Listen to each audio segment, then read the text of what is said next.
Ariom Tatsat, Ariom Tatsat, Ariom Tatsat. J'espère que vous êtes en joie. La joie sans cause, je viens faire suite aujourd'hui à la vidéo de la semaine passée. Alors, je vous rappelle brièvement la semaine dernière, dans la vidéo liée à la météo, qui vous invitait à être libre des nuages, en fait, à ne pas vous définir, à ne pas vous laisser être défini et guidé dans votre vie par les nuages qui peuvent apparaître dans votre ciel de vie intérieur et extérieur. Alors ces nuages, je vais les résumer brièvement, mais je vous invite à vous reporter à la vidéo, vous avez trouvé le lien juste au-dessus de la semaine dernière. Ces nuages, eh bien, c'est tout ce qui se présente dans notre vie et qui ne correspond pas à ce que nous avons envie de vivre. C'est-à-dire que nos désirs ne sont pas comblés lorsqu'il y a des nuages. Ces nuages, ce sont nos désirs non comblés. Alors sur tous les plans, au niveau affectif, au niveau social, au niveau physique, au niveau mental, émotionnel, psychique, spirituel, de mille et une manières pour chacun. Et l'invitation de la semaine dernière était non pas de courir après la joie qui va être éphémère, une joie qui ne va durer qu'un certain temps, lorsque les nuages sont partis, mais d'aspirer à la joie permanente. Et cette joie permanente est représentée, lorsque je vous parle de nuages, par la présence du soleil. Le soleil qui est toujours là, qu'il y ait ou qu'il n'y ait pas de nuages. Simplement, nous n'en percevons pas les rayonnements lorsqu'il y a des nuages, et c'est cette capacité à voir au-delà des apparences, au-delà du manifesté, ce qui sous-tend toutes ces manifestations, qui est toujours pure joie, et on peut même aller jusqu'à pur amour, pur don. Alors aujourd'hui, je reviens vers vous parce que vous avez été plusieurs à m'adresser des emails et je vous en remercie. Et je vous invite là encore, comme toujours, à m'adresser par des mails pour échanger, euh, pour donner peut-être lieu à une nouvelle vidéo comme celle-ci. Donc je vous rappelle, contact@letantraducœur.com. Je lis tous les emails, je ne réponds pas forcément à tous les mails, ni forcément de la façon dont chacune peut attend la réponse, mais ça peut donner lieu, comme aujourd'hui, à une vidéo grâce à vous, grâce à vos questions. Alors, plusieurs parmi vous ont tourné autour de cette question, chacun à votre manière, à travers des mails que vous m'avez adressés. Et cette question autour de laquelle vous avez tourné, où certains apportaient la réponse sûre, c'est mais comment faire? Et lorsque certains ou certaines apportent la réponse, c'est comment je peux faire. Alors aujourd'hui, je reviens à nouveau sur cet aspect qui est fondamental. Le jeu mental égotique ne va pas parvenir à ne se tourner que vers le soleil. Il va pouvoir, par contre, mettre en place des techniques, des pratiques, des rappels que peut-être vous allez vous mettre avec des post-it sur le bord de votre frigo. Moi, j'ai fait ça pendant un moment, il y a de ça des années, pour ne penser qu'au divin, hein. Je faisais sonner ma montre toutes les 5 minutes alors que je travaillais, et le tintement de la montre devait me rappeler de faire pause, de m'asseoir, de me poser, de revenir dans le cœur, de me rappeler qu'il n'est que le divin. Et comme ça marchait pas, parce que rapidement, quand on travaille, on oublie, on repart, ça dure l'espace de la pause. Ou alors parfois, si on est au téléphone, la pause, ça sonne, mais on n'est pas en mesure, donc hop, c'est reparti. Alors après, je le faisais toutes les 2 minutes, toutes les minutes. Et comme ça suffisait pas, je mettais des post-it un peu partout. Et bien sûr, je méditais et bien sûr, je suivais certains enseignements du yoga. Sauf que ça n'a jamais fonctionné comme ça. En tout cas, tant mieux si ça fonctionne pour vous. Mais que le jeu mental égotique, c'est-à-dire tant que nous croyons encore être coupés du divin et qu'il s'agit que je se tourne vers le divin, ça ne tiendra pas forcément très longtemps. Alors je vous invite à faire vos propres expériences, à me contredire, à tout ce que vous voulez, et tant mieux si cela vous permet de basculer du jeu mental égotique au grand jeu, mais je vous propose une approche qui est beaucoup, beaucoup, beaucoup plus simple.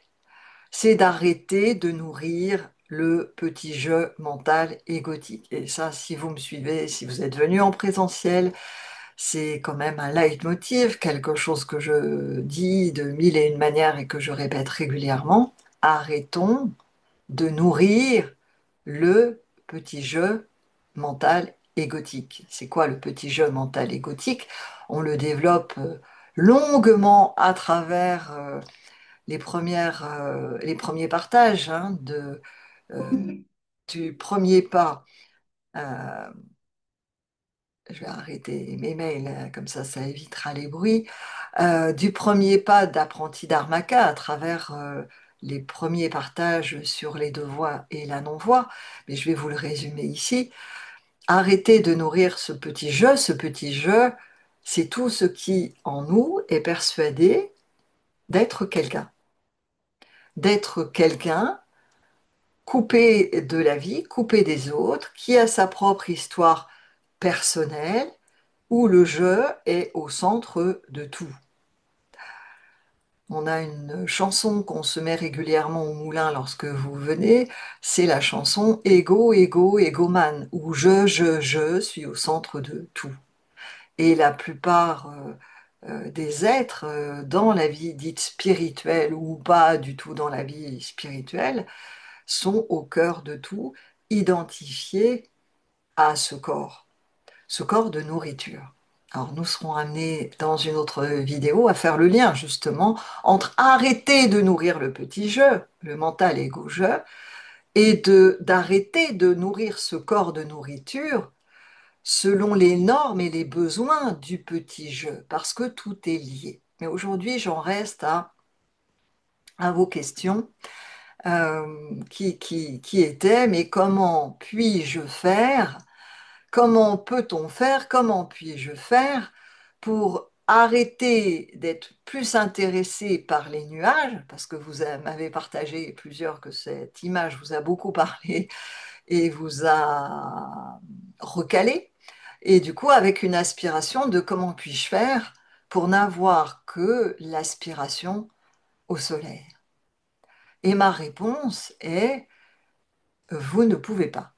Vous ne pouvez pas en tant que petit jeu mental égotique qui se croit, se vit coupé du divin. Parce que le petit jeu mental égotique, même s'il vous dit, se dit être intéressé par la vie spirituelle, par la libération, par l'éveil, par la non-dualité, par tout un tas de choses, n'a aucun intérêt à ce que cela se réalise, qu'il n'y ait que cela, que de réaliser qu'il n'est que cela. Le petit jeu mental égo-jeu est comme, je prends cette image qui m'était venue lors d'une méditation guidée en ligne, est comme un glaçon.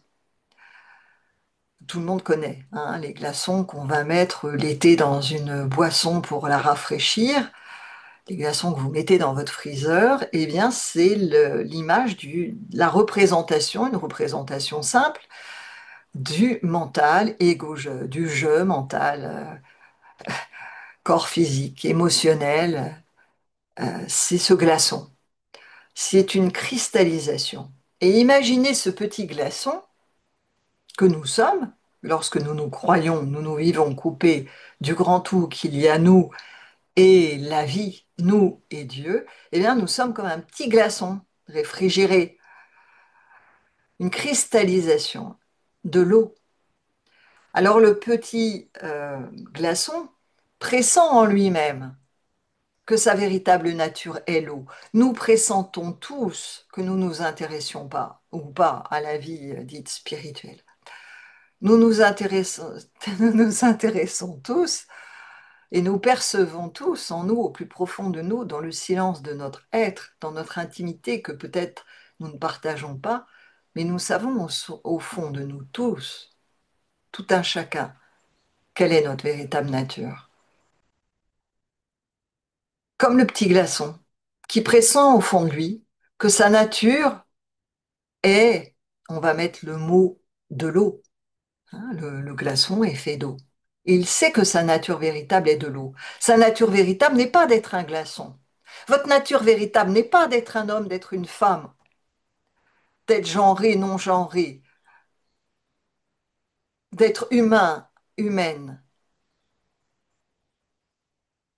De la même manière que la nature véritable du glaçon n'est pas un glaçon, c'est l'eau. Notre nature véritable, on peut dire, est pétillante de vie et dans sa manifestation la plus simple à percevoir est vibration et est la manifestation de ce que les êtres dans une vie divine, dans une vie spirituelle vont nommer Dieu, la source, la mère divine, le grand tout, la vie. C'est notre nature véritable. Ce à quoi et le percevant, le petit mental égougeux, le petit glaçon, va figer, va cristalliser sa nature véritable. C'est ainsi que l'eau va prendre la forme, l'état d'un glaçon. C'est ainsi que nous, étant manifestation du divin, du grand tout, de la vie, nous cristallisons, nous nous figeons, nous nous identifions à la forme. Nous, nous devenons en fait un être qui se croit coupé du grand tout et qui va se mettre en quête lorsque les êtres se tournent vers la vie divine, la vie intérieure, la vie spirituelle, qui se met en quête de sa véritable nature à l'extérieur. De la même manière que le petit glaçon va se mettre en quête de sa véritable nature. Ou vous connaissez certainement cette image et cette histoire que j'aime beaucoup, qui est toute simple, du poisson dans la mer et qui demanderait aux coquillages, aux autres poissons, où est la mer, où est la mer, où est la mer, alors qu'il baigne complètement dedans. Eh bien, nous sommes pareils, c'est-à-dire que nous nous mettons en quête à partir du glaçon de notre nature et vous vous en doutez bien, pour que le glaçon réalise sa véritable nature qui est l'eau, il va falloir que le glaçon fonde, qu'il aille au soleil. On se retrouve à nouveau avec le partage de la semaine passée. Notre glaçon au soleil va fondre naturellement. Il n'a rien à faire. Surrender. Et là se révèle sa véritable nature, l'eau, qui à partir de là va pouvoir reprendre forme, un glaçon par exemple. Mais le glaçon qui aura vécu ce surrender, disparition totale des limites, des crispations, des cristallisations, des croyances d'être quelqu'un, qui va réaliser sa véritable nature, l'eau, reprend la forme du glaçon. Alors pour un être humain, nous n'allons pas nous dissoudre, devenir juste une vibration, même si nous le sommes, mais il y a un surrender qui s'opère, qui se vit intérieurement, qui fait s'écrouler toute croyance passée. Mais là encore, ça prend un certain temps. Alors peut-être que pour certains c'est instantané, pour moi il m'a fallu plusieurs années avant que tout soit euh, que ça soit là, dans toutes les circonstances de vie. Et il peut y avoir encore euh, des tendances, des mémoires, des mémoires. dans certains domaines qui se réveillent et qui vont inviter à croire à nouveau, à être quelqu'un, à croire à nouveau à une histoire, à avoir besoin encore comme de guérir une histoire. Donc ça, bah, je vous partage mon propre vécu. Je suis complètement ouverte au fait qu'il y ait des êtres euh, qui vivent cela totalement et instantanément. Et de mon point de vue, Ramana Maharishi en est l'exemple type. Je crois qu'à l'âge de 16 ans, il s'est allongé et il a joué à être mort. Et intérieurement, il a totalement tout lâché. Et à partir de là, ça y était. Alors, je vous souhaite à vous aussi que ça soit instantané, mais le fait que ça prenne du temps, hein, un peu comme lorsqu'on trempe un sachet de thé, bah, si vous retirez le sachet de thé, votre eau ne sera de toute façon plus jamais la même. Le fait que de toucher l'espace d'un quart de seconde, d'un millionième de seconde à ce qui est à notre véritable nature fait que nous sommes à jamais transformés. Simplement, le fait de laisser tremper le sachet de thé un certain temps fera que toute l'eau il y aura moins de traces d'eau et plus de thé, et à un moment, il n'y aura presque que le thé. C'est un thé avec de l'eau, et ça n'est plus de l'eau avec un peu de thé. Voilà. Je ne sais pas si l'image vous parle. Et ça, ben, ça demande un certain temps terrestre. Une fois que il y a un surrender en nous, c'est-à-dire que le glaçon fond, qu'il y ait incorporation totale, écroulement total de tout l'univers passé, ben, ça peut prendre un certain temps, plusieurs années. Et il peut arriver qu'il y ait des vasanas, on va dire d'anciennes tendances qui ressurgissent, hein, comme des graines dans la terre, vous avez une terre que vous avez peut-être travaillée dehors dans votre jardin pour faire des plantations, et puis il vous paraît il y a rien, que vous avez bien travaillé la terre, il n'y a plus une seule graine, et puis tout d'un coup, une petite pluie, du soleil, et là, pouf, pouf, pouf, pouf, il y a des graines qui apparaissent dans ne sait où, que vous n'avez pas plantées. Moi, j'ai eu des poireaux comme ça, sans les avoir plantés. Euh, et ça surgit tout d'un coup. Ce sont ces vasanas qui sont au plus profond, au plus profond, au plus profond, mais je marque au plus profond, plus lointain de notre être, au plus profond, qui tout d'un coup ben, vont, par des circonstances de vie, pouvoir émerger et se réveiller. Et là, ce qui est essentiel, si déjà vous avez bien lâché, vous êtes bien posé, déposé, arrêté toutes les histoires, ben là, vous allez le voir inévitablement. Ça peut être des émotions, en général, c'est des émotions ou des pensées qui vont ressurgir et de les voir et là de les déposer. Et pour cela, ben, je vous invite, pour les personnes ben, qui étaient venues pour la pratique de Agni Hotra en présentiel, eh bien, à pratiquer Agnihotra tel que je voulais partager en déposant sur tous les plans tout ce qui ne m'appartient pas, parce qu'en fait, rien ne m'appartient, puisqu'il n'est rien de personnel. Et tout le cheminement sur cette véritable montagne est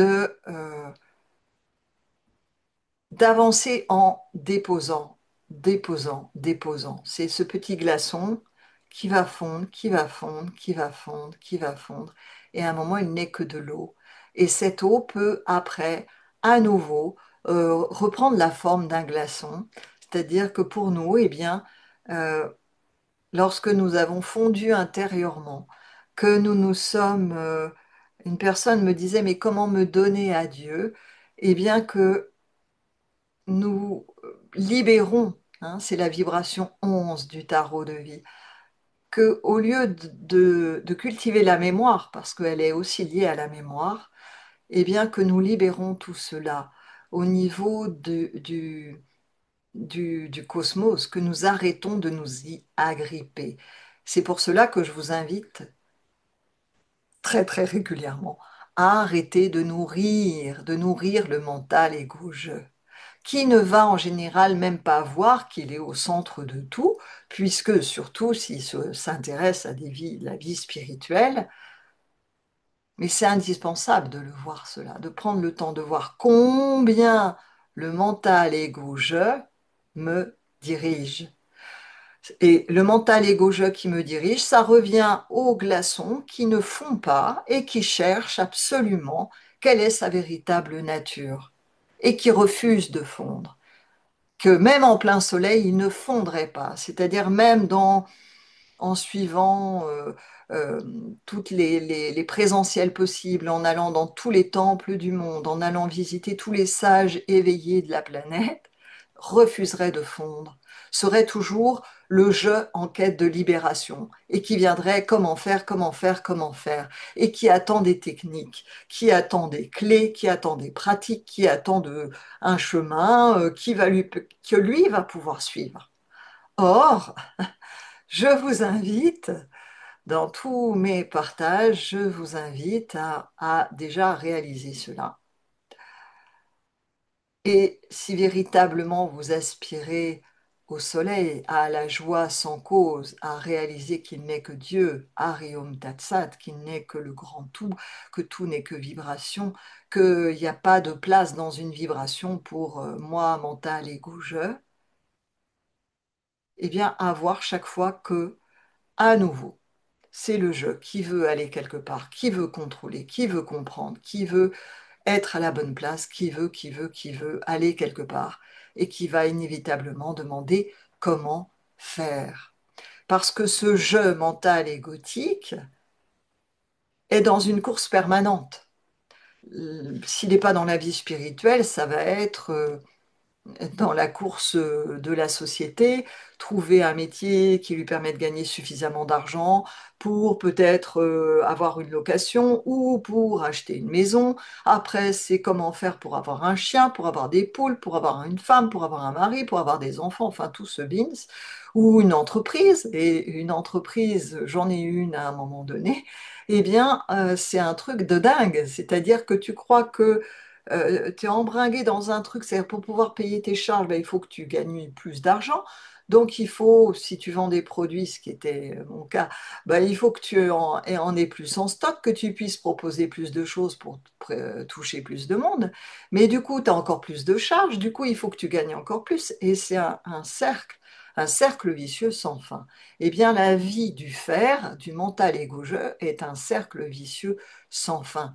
Parce qu'en fait, c'est une course vers des bonheurs passagers, des bonheurs éphémères, une joie éphémère qui va forcément s'arrêter et du coup on se remet à courir et on en revient toujours à la même place. C'est un peu comme ce hamster dont je vous ai parlé pendant quelques mois, il y a quelques années, du hamster dans sa roue, que j'aimais beaucoup aussi comme image. C'est-à-dire on court, on court, on court, on croit qu'on fait des kilomètres, qu'on a beaucoup avancé, même spirituellement, et en fait on en est toujours au même point. Donc mon invitation est stop, on arrête de courir, on arrête de chercher à l'extérieur, même si une personne parmi vous me partageait, oui, mais quand même, quand tu faisais des présentiels, c'est aidant parce que ça aide à se réaligner. Donc je suis d'accord que ce soit auprès de moi, auprès d'autres personnes, dans la voie du cœur ou d'autres voix transmises par d'autres personnes, bien évidemment les présentiels ou des rencontres en ligne sur un week-end ou sur 2 heures même, vous rappellent. Mais le gros travail, il n'y a que vous qui pouvez le faire.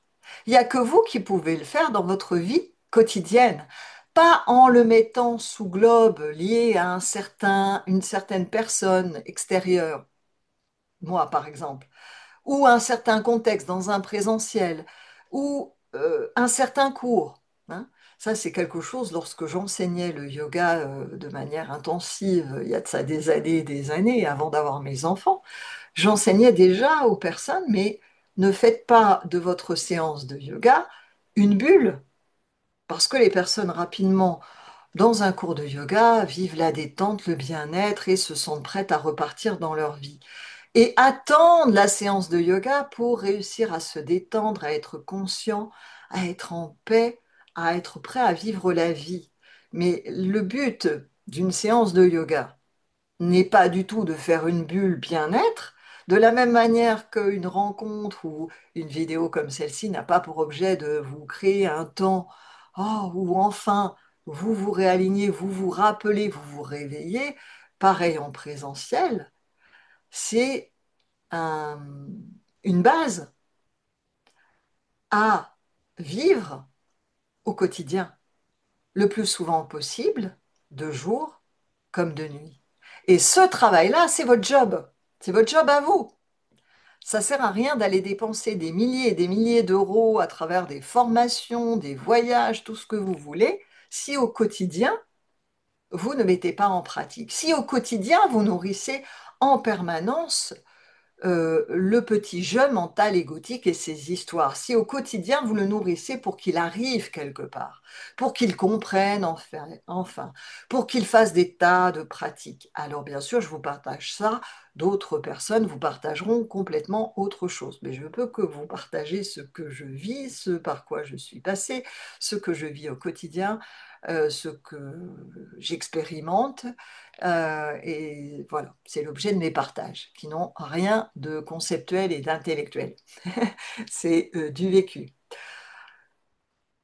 Et d'autres personnes, et c'est très bien, vous transmettront complètement d'autres choses. Et si ça vous parle, ben, il faut aller là où vous êtes en connexion, en adéquation. Si vous en êtes à aspirer à réaliser votre véritable nature, à arrêter d'être scotché par les nuages qui passent, à trouver cette joie sans cause, qui peut exister y compris dans le malheur du petit personnage et de sa vie. Ça n'empêche pas, les deux peuvent vivre ensemble. Mais à quoi vous identifiez-vous? Mais ça, on reviendra sur l'ambivalence apparente des émotions qui peuvent être doubles de ce qu'on va vivre. Mais parce que la joie sans cause n'est pas liée à une émotion humaine, mais nous sommes humains et incarnés. Et nous allons être traversés toujours par des émotions, des sensations qui ne sont pas forcément agréables. Et il ne s'agit pas ici de les nier, mais de réaliser d'où tout cela part, mais pas mentalement. C'est-à-dire, en fait, il faut juste avoir juste fondu avant, surrender. Et que ce surrender ait le temps de faire s'ébouler, s'écrouler euh, toutes les croyances d'être quelqu'un de coupé, qu'il y a moi et Dieu, toutes les croyances liées aussi à la vie après la mort, mais ça je serai amenée à en reparler parce que c'est pareil, hein, se faire toute une histoire de moi vivant après sur d'autres planètes, d'autres cieux, c'est encore la même histoire qui se poursuit, c'est encore un même rêve, une illusion, puisque je vais revenir à notre petit glaçon. Il y a des personnes qui m'ont déjà dit lors d'autres partages, mais je ne comprends pas, Swami, pourquoi vous vous dites qu'il n'y a personne d'éveillé. Mais parce que notre petit glaçon, d'être éveillé, on va dire, c'est lorsque vous réalisez votre véritable nature. Mais vous l'avez déjà réalisé, il n'est que cela. Simplement, nous sommes accrochés comme un enfant à notre doudou et nous ne voulons pas le lâcher. Le doudou, je suis quelqu'un. Je suis quelqu'un qui a souffert, qui est heureux, qui va quelque part, qui après la mort ira retrouver tel et tel groupe, telle et telle lignée. C'est notre doudou personnel, notre âme à nous qui est coupée du divin. Parce que même jusqu'au niveau de l'âme, il y a une notion moi et mon âme. Eh bien, notre petit glaçon, s'il veut réellement réaliser sa véritable nature, eh bien, il va fondre. Et une fois qu'il est fondu, est-ce que vous pouvez me dire que le glaçon a réalisé sa véritable nature? Que le je qui se croit être quelqu'un, glaçon, réalise sa véritable nature, puisque lorsqu'il est fondu, il réalise qu'il n'est que l'eau, et réaliser qu'il n'est que l'eau. C'est comme si c'est l'eau qui réalise qu'il n'y a jamais eu que l'eau. L'eau qui, à un moment, du coup, va pouvoir reprendre la forme d'un glaçon, puisque c'est réaliser de l'intérieur qu'il n'est que l'eau, qu'il n'est que le divin, qu'il n'est que le grand tout, qu'il n'est que le soi. Et donc, on arrête de nourrir, c'est l'invitation, arrêtons de nourrir le petit jeu, le grand jeu. Donc, comment réaliser notre véritable nature? C'est savoir que le glaçon ne va jamais réaliser sa véritable nature, parce que lorsqu'est réalisée sa véritable nature, il n'existe plus en tant que glaçon personnel, en tant que jeu coupé de l'eau. Il n'est plus que l'eau. Donc, on ne peut pas dire que le jeu va réaliser sa véritable nature, que le jeu va réaliser qu'il n'est que la joie permanente, euh, que le jeu va arrêter de s'accrocher aux nuages. Le jeu égotique va forcément être intéressé par les nuages, leur présence et leur absence. Donc, c'est revenir à la base, c'est réaliser que moi, en tant que je personnel, je ne vais jamais pouvoir réaliser ma véritable nature, puisqu'il s'agit que ce je fonde, surrender. Et alors, se réalise, se réalise qu'il n'est que le divin, qu'il n'est que le grand tout, qu'il n'est que Dieu. Donc l'invitation, mon invitation, pour répondre à vos questions, pas forcément de la façon dont vous l'attendiez, c'est déjà de réaliser combien, premier point, de réaliser combien le mental égo-je est au centre de tout, d'aspirer à notre véritable nature, qui est la même pour tous, puisqu'il n'est que cela, d'y aspirer, de s'ouvrir à la possibilité, parce que le mental égo-je vous dira c'est pas possible là tout de suite maintenant, de s'ouvrir à la possibilité que vous pouvez le réaliser. Et entendez bien, vous, c'est pas le jeu qui va le réaliser. Qu'il est possible que cela se réalise, là, dans cette vie-ci, quel que soit votre âge, quelle que soit l'importance du mental égo-je. Le plus gros des glaçons peut fondre complètement. Donc, de s'ouvrir à la possibilité que c'est possible, d'accepter cette possibilité-là. Parce que vous allez voir que le mental, il va mettre des tas d'impossibilités. Oui, mais si j'y arrive pas. Oui, mais c'est possible quand je suis en présentiel. Oui, mais moi tout seul ou toute seule, c'est pas possible. Oui, mais si, oui, ça. Il va mettre plein de mais et vous refermez toutes les portes. Donc ça, faut le voir aussi. Et continuer d'aspirer à, à réaliser ce qui est, à ce que soit réalisée votre véritable nature.